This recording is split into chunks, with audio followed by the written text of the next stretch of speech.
This video is brought to you by Global Men's Wellness, your 24/7 AI health expert. No copays, waiting rooms, or awkward conversations. Just real answers whenever you need them. Visit globalmenswellness.com to try it free and get your own on-demand concierge-level wellness expert today.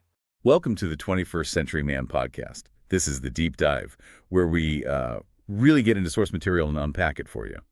And today we're diving into The 21st Century Man by Brett Beaver, who's a licensed marriage and family therapist, specifically Chapter 70. Right, and the title of this chapter is How Counseling Can Help Build a Lasting Relationship. Exactly. So our mission here is to pull out Brett Beaver's insights, look at the challenges relationships face, right now, and see how counseling might offer some tools, real tools for a strong connection. It kicks off with a great quote, doesn't it?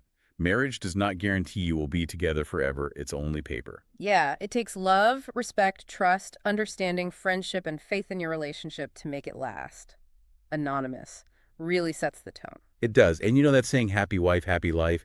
This chapter kind of frames the discussion around, well, how do you actually do that in a real meaningful way? Yeah, for both people. How do you build something that genuinely lasts? And the first big point, which was kind of surprising to me, connects relationship health directly to your physical health. Right. Not just feeling good emotionally, but like actual measurable benefits. Yeah, the source cites this analysis in the journal Heart Over 2 Million People Involved. Wow. And it found being married lowered the odds of heart attack or stroke. But never being married, that raised the risk of heart attack by 42%. 42%. That's significant. That really makes you stop and think. It really does. And it's not just heart health, is it? No, the source brings up a National Cancer Institute study, too. It found that being married or having that primary partner was a big factor in cancer survival. So married people live longer, on average, than single people diagnosed with cancer. Yeah. And then there's stress, cortisol levels. The stress hormone. Exactly. The research mentioned found lower levels in married folks compared to people who were never married or, interestingly, previously married. Okay, so for you listening, this is pretty powerful. Investing in your relationship, working on it. Yeah. It's not just about happiness, is it? No, the source links it directly to your physical well-being, your health, maybe even how long you live. That's a big motivator. Huge. But okay, reality check time.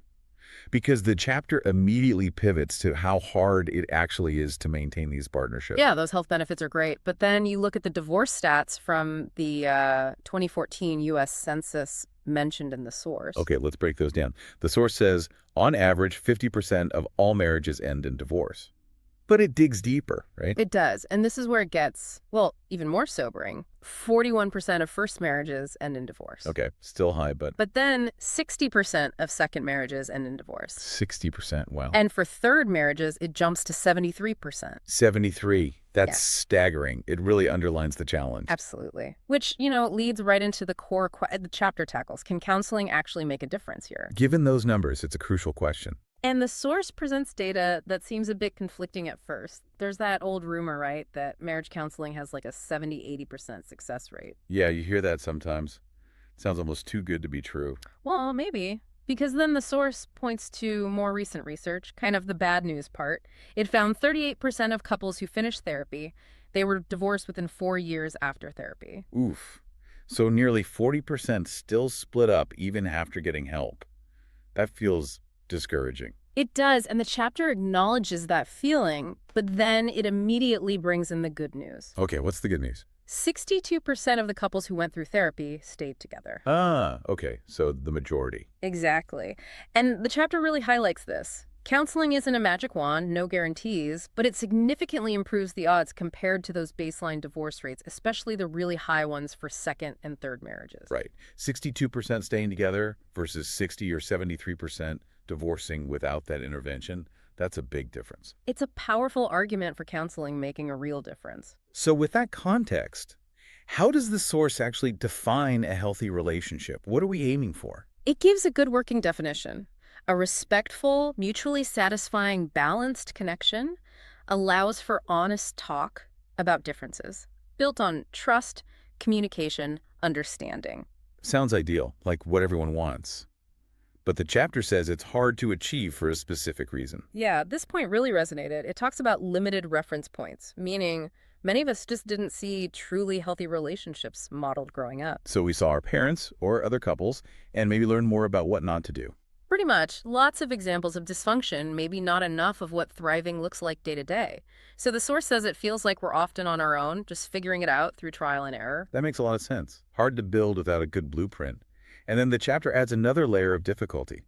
How expectations for men have changed so dramatically. Right. This is a fascinating part. It goes way back 500,000 years, hunter-gatherer times, man-hunting mammoths, That Right. required very specific traits. The stereotypical stuff, bravery, toughness. Exactly. Bravery, fortitude, silence, toughness, defending territory, clear gender roles he hunts, she gathers. These weren't just stereotypes, they were survival traits. A chatty hunter wouldn't eat. Pretty much. Natural selection favored that strong, silent type. We're descendants of the successful ones. Okay, so that history is baked in. Right. But now, Yeah. things are totally different. Completely. Urban life, interacting with tons of people. Work often needs skilled communication, cooperation, collaboration, empathy, especially in teams. And those same skills are needed even more at home, right? Definitely. You have to talk about tough stuff. Mhm. Money, chores, kids, health crises. It's not optional for a functional partnership. Which leads to this conflict the source highlights. Yeah. Like rugged individualist or empathic listener. Yeah. Still expected to be competitive, maybe self-reliant at work.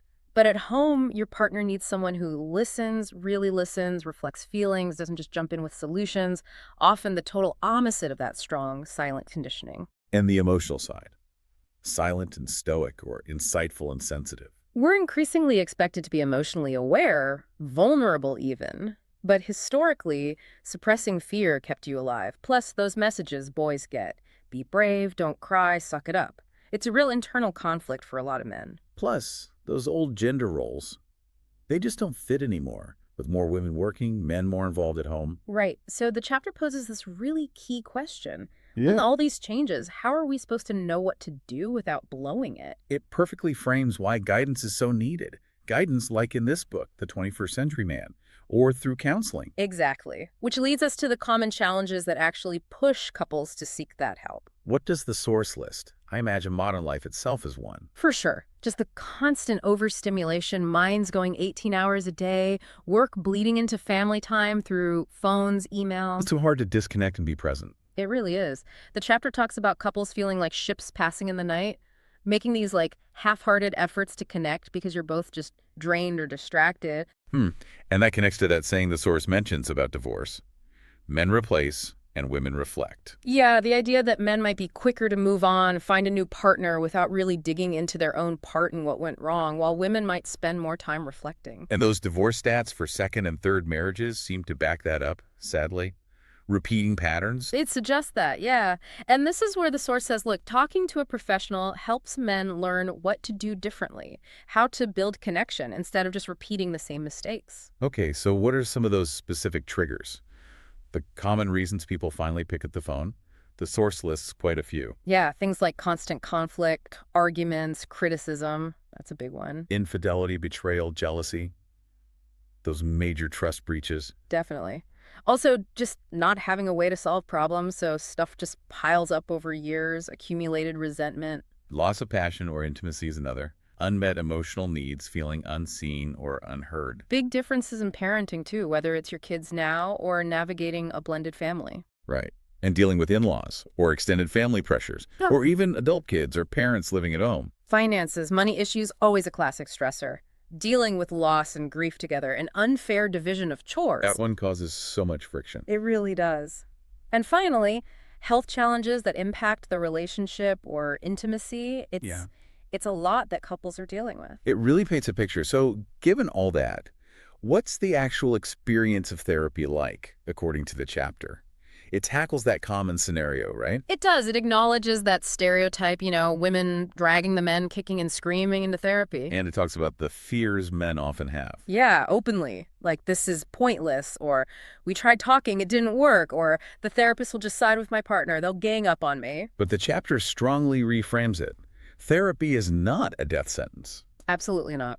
It presents it as a vital forum for discussion, a structured place to give each person space, practice really listening, and hopefully increase understanding, Yeah. being heard. It doesn't ignore the fear, though.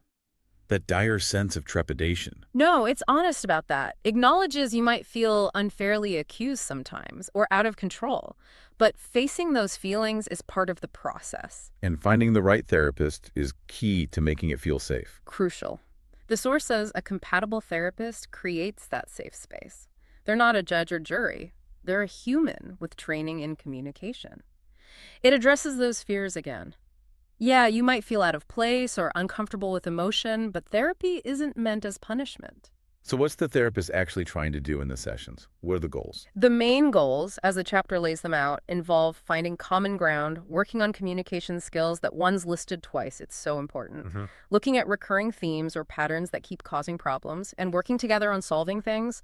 The ultimate aim is finding new ways to connect that strengthen the relationship. And if couples stay reluctant, stay stuck. The source says they just stay in that holding pattern until they get support or, well, the relationship ends. Statistically speaking. Okay, so let's list those specific goals the source mentions for effective therapy. Improving communication skills, obviously key. Yep. Identifying strengths, what's working, what do you admire in each other, creating that safe environment for honest, respectful talk. Increasing self-awareness, understanding your own stuff. And getting a chance to see how maybe your past, your family background, shows up in the relationship now. Those old narratives. Right. And ultimately, creating that pathway back to connection, inviting couples to re-engage. It all comes back to that core human need the chapter stresses. Wanting to be seen, heard, understood, respected, touched. And when that's missing in your main relationship, it hits hard. Affects your whole life, your health even, going back to those stats. Which is why the call to action is so direct. One way to increase our level of connection is to overcome our fear and seek help earlier. Earlier rather than later. Why is earlier so important? Because the longer you wait, the source explains, the more stuck those negative patterns become. Communication habits get rigid, really hard to change. And the hurt just builds up. Exactly. More pain, more resentment. Wait too long, and it can feel impossible to find your way back. That's when couples opt out. It fuels those diverse numbers. So the message is loud and clear. Don't wait. Get support sooner.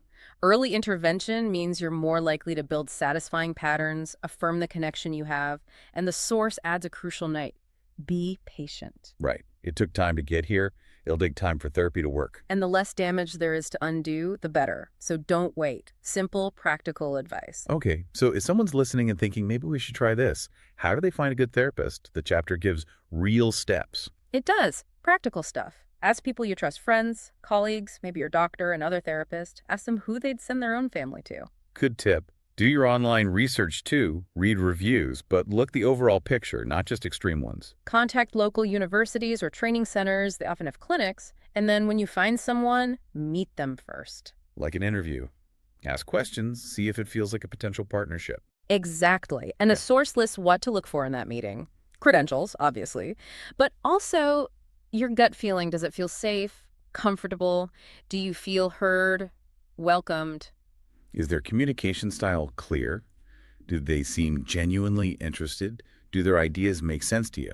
Does any homework feel relevant? Do they have a sense of humor? Can they balance pushing you a bit with being supportive? Do they respect your opinion if you disagree? Is any self-disclosure they do actually helpful? Do you feel like collaborators? Experience level the source suggests maybe 7-10 years as a guideline. And does the value feel worth the cost? It's a great checklist for finding the right fit. Okay, you found someone. How do you get the most out of the sessions? More tips. Simple but important ones from the source. Show up on time, stay present, pay attention to how you feel during the session, engage, share how you really feel, not aggressively, but be willing to invest emotionally. And do the homework. Yes. If they give you exercises, try your best. It moves things forward between sessions, helps integrate the learning. The chapter also tackles something specific, especially for men. Defensiveness. Yeah, that feeling of being singled out, like you're the whole problem. The source says, understand the therapist sees it differently. They know each person needs to take 100% responsibility for their 50% of the dynamic. But that feeling of being blamed is real and can make men want to leave therapy. It can. So the key advice from the source is, if you feel that way, talk to the therapist about it before you quit. Tell them how you're perceiving it. Because the goal isn't assigning blame, right? Not at all. It's improving communication and connection for both of you. Not figuring out a 50-50 split of who needs to change what. It's about what each person can bring to make things better. That's a really helpful distinction. Contribution, not blame. Yeah. And the chapter closes with this really grounding final thought on the whole process. Let's hear it. Couples therapy is a place to set egos aside. Take a discerning look at what each of us can change to improve the relationship, and consider our willingness to do that. A good therapist will make the effort to be non-judgmental, approach the process as a learning experience. Ultimately, therapy can be a genuine opportunity for growth. Wow. That really sums it up beautifully. The mindset, the potential. Yeah, it captures the essence of what therapy can offer. This has been a fantastic deep dive into Chapter 70 of The 21st Century Man. Brett Beaver really lays out the challenges and the potential solutions in such a clear, practical way. It really feels like it provides useful tools, a framework for understanding why things get tough, and a hopeful path forward through counseling.